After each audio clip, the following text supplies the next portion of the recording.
నమస్తే. మే రామరెడ్డి తిరుపతి రెడ్డి. మేము మొదటి నుంచే చెప్తూనే ఉన్నాం, ఈ కాంగ్రెస్ ప్రభుత్వం అధికారంలోకి వచ్చిన తర్వాత విదేశీ పర్యటనలు చేస్తూ దావోస్ పర్యటన అంటూ, అమెరికా పర్యటన అంటూ, కొరియా పర్యటన అంటూ రకరకాల పర్యటనలు చేసి మేము లక్షల కోట్లు పెట్టుబడులు పట్టుకొచ్చాం. అసలు స్వర్గధామం చేస్తాం మొత్తం తెలంగాణను. అసలు బీఆర్ఎస్ వాళ్ళు ఏం డెవలప్ చేసారు, వాళ్ళని మించి డెవలప్మెంట్ చేస్తామని చెప్పి అన్ని కట్టుకథలన్నీ చెప్పాం. గతంలో అమెరికాకు వచ్చినప్పుడు ఫస్ట్ తొలి పర్యటన ముఖ్యమంత్రి రేవంత్ రెడ్డి గారు, శ్రీధర్ బాబు గారు వీళ్ళంతా కలిసి వచ్చినప్పుడు ఇక్కడి నుంచి స్వచ్ఛ బయో అనేటువంటి కంపెనీ మన హైదరాబాద్ లోపల దాదాపు 1000 కోట్ల పెట్టుబడులు పెడుతుందని చెప్పారు. ఆ పక్కన ఆ కోట్ వేసుకుని ఎవరైతే వచ్చి నిలబడ్డాడో ఇన్వెస్టర్ అని చెప్పేటోడు మా దగ్గర బంధువు, ఆయనే 1000 కోట్లు కాదు కదా 10 కోట్లు కూడా ఇన్వెస్ట్ చేయలేడు.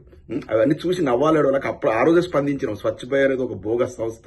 ఇవన్నీ కూడా ఆర్భాటం. ఇగో మేము కూడా అమెరికా పోయినాం, మేము కూడా కేటీఆర్ గారు లాగా, కేసీఆర్ గారి ప్రభుత్వం లాగా మేము లక్షల కోట్లు 1000 కోట్ల పెట్టుబడులు పట్టుకొచ్చి చెప్పడం కోసం చేసినట్టు పెద్ద ఆర్భాటం. ఆ రోజే వాస్తవాలు చెప్పడం జరిగింది. ఇవాళ అంతా బోగస్ అని ఇవాళ అర్థమైంది. ఆ తర్వాత ఏం చేశారు, దావోస్ పర్యటనకి వెళ్లారు. దావోస్ పర్యటనకి వెళ్ళిపోయి ఫస్ట్ అంటే 2023 డిసెంబర్లో వీళ్ళు గద్దెనెక్కిన తర్వాత 24వ సంవత్సరంలో వెళ్లారు. మళ్ళీ మొన్న 25వ సంవత్సరం కూడా వెళ్లారు. 2 సార్లు వెళ్లారు దావోస్ పర్యటనకు. మొదటిసారి అయితే 1,70,000 కోట్లు వచ్చినాయన్నారు. మొన్న అయితే 2-3 లక్షల కోట్లు మేము పెట్టుబడులు పట్టుకొచ్చాం. ఇంకా హైదరాబాద్ లో ఉద్యోగాలు, కంపెనీలు అని మొత్తం పేపర్ యాడ్లు ఇచ్చి, ఇక వాళ్ళ ఆస్థాన టీవీ ఉంది కదా, ఆ టీవీ పేరు చెప్పడం ఎందుకంటే దాంట్లో అయితే పెద్ద ఎత్తున అసలు మొత్తం హైదరాబాద్ మొత్తం రూపురేఖలే మారిపోతున్నాయి. కేసీఆర్, కేటీఆర్ వాళ్ళే అభివృద్ధి చేశారు, మేము చేసినామని చెప్పుకోవడానికి ప్రయత్నం చేశారు. ఇవాళ మొత్తం డొల్లా అని అర్థమైపోయింది. మేము మొదటి నుంచి చెప్తున్నట్టు వాదనకు ఇలా చేకూరింది.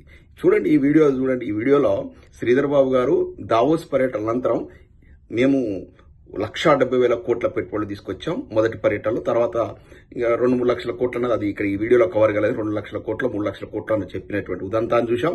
ఆ తర్వాత ఇవాళ అసెంబ్లీలో అసలు వాస్తవం ఒప్పుకున్నారు. అదంతా తూచ్ పత్రిక లేదో టీవీలో లేదో వచ్చింది, పత్రిక లేదో రాసుకునే వాటికి మేము జవాబుదారీ అవుతాం. అన్ని లక్షల కోట్లు పెట్టుబడులు ఏం రాలేదు, అంతా ఉత్తదే అని అదే శ్రీధర్ బాబు గారు చెప్పడం జరిగింది. ఈ రోజు చెప్పిన వాస్తవాలే. ఆ రోజు పత్రికలు రాసినంత మాత్రాన ఏ పత్రిక రాస్తే ఆ పత్రిక వారిని కోరండి, అడగండి. ప్రభుత్వ పరంగా వచ్చిన ప్రకటనని ఆ ప్రకటన మేరకు నేను జవాబు చెప్తాను తప్ప పత్రికల్లో వచ్చిన దాన్ని ఆధారంగా చేసుకుని పోయే కార్యాచరణ తీసుకోండి. కిందటి దావోస్ పర్యటన కంటే ఈసారి 4 రెట్లు ఎక్కువగా 1,79,000 కోట్ల పెట్టుబడులకు సంబంధించి ఎంఓయూలు చేసుకుంటాం. ఇది గొప్ప విజయం మేము ఇప్పుడు అనుకోవటం లేదు. విజయం ఏ రోజైతే $1 ట్రిలియన్ ఎకానమీ చేస్తామో ఆ విజయానికి దోహదపడే ఈ మొదటి అడుగులు మీకు చెప్తా ఉన్నాం. చూశారా, కాంగ్రెస్ వాళ్ళు బయట ఎట్లా మాట్లాడతారు, అసెంబ్లీలో ఎందుకంటే నిజాలు చెప్పాలి. అసెంబ్లీలో అబద్దాలు ఆడితే కుదరదు, ఎందుకంటే ఆన్ రికార్డు ఉంటాయి కాబట్టి. అసెంబ్లీలో ఒప్పుకున్నటువంటి పరిస్థితి అలా.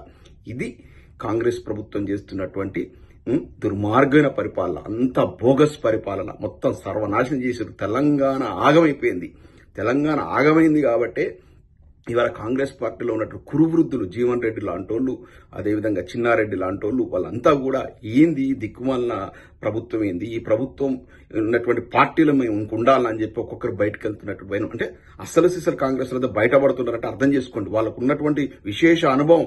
వాళ్ళు ప్రభుత్వం ఉన్నటువంటి అంటే అధికారం ఉన్న పార్టీలో ఉండాలి కదా, వాళ్ళది కదా పార్టీ. అందులోకెళ్ళి బయటకు వస్తున్నారంటే పార్టీలో ఎంత సర్వనాశనం అయిపోయింది, ప్రభుత్వం ఎంత ఘోరంగా నడుస్తా ఉంది, తెలంగాణ ఎంత ఆగం చేసిర్రు, రేపు ప్రజలకు ముఖం చూపించుకోలేనటువంటి పరిస్థితి ఏర్పడదు. కాబట్టి ఇవాళ ఈ ఉత్పన్నమైంది. ప్రజలారా గమనించండి. ఇప్పటికైనా రియలైజ్ కానీ మాలాంటి వాళ్ళం జాగృతం చేస్తూనే ఉన్నాం. మేము మొదటి నుంచి చెప్తున్నాం, అమెరికా పర్యటన, దావోస్ పర్యటన అంతా బోగస్. వీళ్ళని మొహాలు చూసి ఒక్కడు కూడా ఇన్వెస్ట్మెంట్ చేయడానికి, కాంగ్రెస్ ప్రభుత్వాన్ని చూసి ఎవడైనా ఇన్వెస్ట్ చేయడానికి వస్తాడా? ఎందుకంటే ఇవాళ ఉంటారు, రేపు వెళ్ళిపోతారు. ఇదంతా 30% కమిషన్ సర్కార్ నడుస్తుంది. ఇప్పుడు తెలంగాణ లోపల నీకేదన్నా $100 బిల్లు కావాలంటే ₹30 ఇస్తేనే ₹70 ఇస్తున్నారు. అంటే ₹30 కమిషన్ తీసుకొని 30% సర్కార్ నడుస్తుంది. ఎందుకంటే మళ్ళీ ఈ ప్రభుత్వం పైసలు, ఈ కాంగ్రెస్ పార్టీ ఈ ప్రభుత్వాన్ని అడ్డం పెట్టుకుని ఇబ్బడిబొబ్బడిగా దోపిడీ చేసి ఆ డబ్బునంతా కూడా ఢిల్లీకి పంపిస్తేనే పదవులు కాపాడుకుంటున్నారు. ఈ ప్రభుత్వం నిలబడ్డది అంటేనే ప్రతి నెల పైకం కట్టాలి ఢిల్లీకి, కాంగ్రెస్ పార్టీ కట్టాలి. లేదంటే ముఖ్యమంత్రి ఉండడు, మంత్రులు ఉండరు, మొత్తం కాంగ్రెస్ పార్టీ ప్రభుత్వం కూలిపోయేటువంటి పరిస్థితి ఉంది.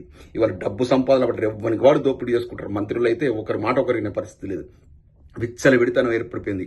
ఇలా చండాలమైన ఇంత ఘోరమైన ప్రభుత్వాన్ని చూడలేదు. 2.5 ఏళ్లలో 3.5 లక్షల కోట్ల అప్పులు.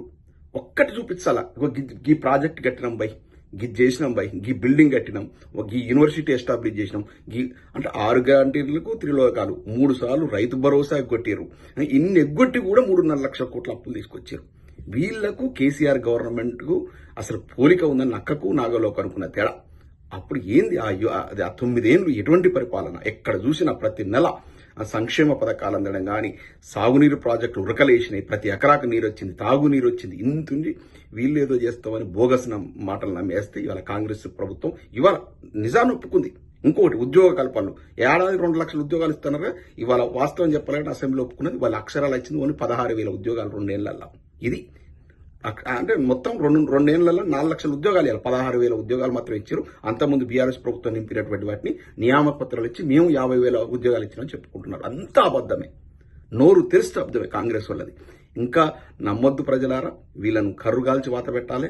రానున్న రోజుల్లో కాంగ్రెస్ పార్టీ బొంద పెడితేనే అసలు మన భారతదేశ చిత్రపటం మీద కాంగ్రెస్ పార్టీ ఉండదు. దాన్ని మొత్తం పారదోలితేనే దేశం ఇంకా ఉన్నత స్థితికి పోతుంది. లేదంటే ఈ దశాబ్దాల కాలం నుంచి పరిపాలించి దేశాన్ని సర్వనాశనం చేశారు. ఉమ్మడి ఆంధ్రప్రదేశ్ అప్పుడు నాశనం చేశారు. ఇప్పుడు తెలంగాణ అధికారికి వచ్చి తెలంగాణ పూర్తిగా నాశనం చేశారు. 9 ఏళ్ల పరిపాలన బ్రహ్మాండంగా పురోగమిస్తే తెలంగాణ ఇవాళ మొత్తం అప్పుల పాలై ఇలా కుదేలైనటువంటి పరిస్థితి. రియల్ ఎస్టేట్ కుదేలైంది, మొత్తం వ్యవసాయ రంగం దెబ్బతిన్నది, విద్యార్థుల జీవితాలు ఆగమైపోయినాయి, ఫీజు రియంబర్స్మెంట్ లేవు, రిటైర్డ్ అయినటువంటి ఉద్యోగులకు పెన్షన్ రావట్లేవు, ఒక్కరికా ఇద్దరికి అందరికి కష్టాలు ఇవాళ. ఇది పరిస్థితి. ప్రజలారా, దీన్ని మీరు మనసులో పెట్టుకుని రానున్న రోజుల్లో కాంగ్రెస్ బుద్ధి చెప్పాలని వినియోగించుకుంటున్నాను. జై తెలంగాణ.